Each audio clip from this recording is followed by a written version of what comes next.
What's going on, y'all? It's JD Pickell with On 3. Today on the Hard Count, we're going to take a pulse of the Kentucky Wildcat program.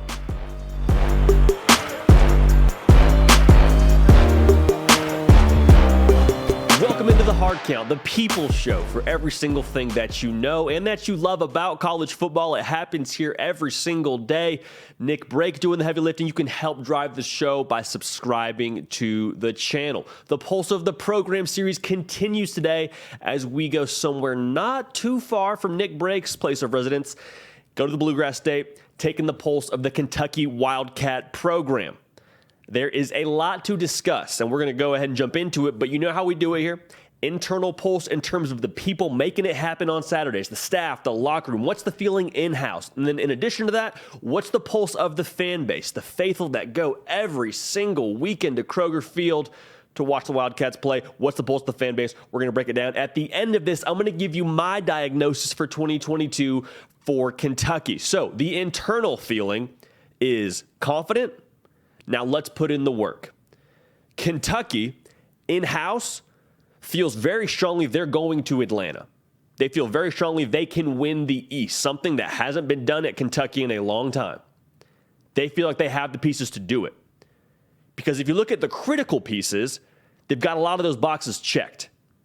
A lot of guys coming back at the linebacking core, 3/4 of it, in fact, from a defense that allowed around 21, 22 points a game last season. Pretty solid. They have their head coach, who has been their fearless leader in Mark Stoops.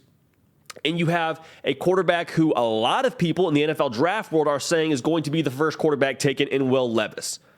So you have the defense taken care of. You have your head coach very much so taken care of. And you believe you have the guy at quarterback at Kentucky. They think this is the time to do it. They think they now have all the pieces in place to get over the top and to go ahead and win the SEC East. Now, the feeling internally of the fan base, which is, I guess, a little bit of a weird way to phrase it, but the fan base is sort of a unique situation because the Kentucky Wildcat faithful are grateful.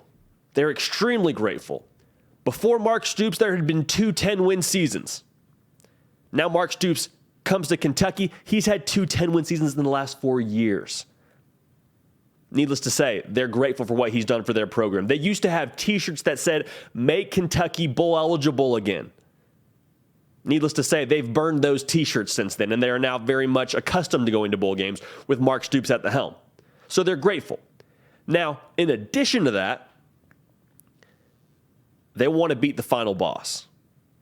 Can we beat the final boss if we're Kentucky? Can we beat Georgia and get to Atlanta and win the SEC East? Because right now they feel like they've got the pieces, similar to how they feel in-house. They feel like they've got the pieces to do it. And they feel like, if not now, then when? We have a quarterback in Will Levis who we haven't had since, here's a name for you, Andre Woodson. If you remember when he was at Kentucky, they feel like they have the best quarterback in-house since then. And when you get the quarterback position right, and Kentucky feels like they have, that's over half the battle because everything you do as a team, and especially offensively, flows from that position. So they're saying, okay, if we're going to get this done, feels like Will Levis is the guy to get us there. That's how Kentucky feels. Very grateful. They're not greedy. They're not asking to win the national championship and make the college football playoff. But if we could win the SEC East and we could get to a Sugar Bowl, that would be the next step for us at Kentucky, is how that fan base feels. And I, for one, have a hard time blaming them because my diagnosis for Kentucky is very similar to how I think that fan base feels. It can be summed up in these 3 words. Do it now. Do it now. When you jump out of an airplane to skydive, you don't pull that parachute right away. You don't pull it too late. You don't pull it too early. You pull it at around 7,000 feet. That's when they tell you to, hey, pull that thing because you're going to go kasplat if you don't. Right now, Kentucky is in that spot where they got to pull the parachute. They have got to find a way to get it done. Because Will Levis is, just like we've talked about the duration of this video, regardless of how you feel about him when it comes to the NFL draft, he's one of the most exciting quarterbacks they've had there in a really long time.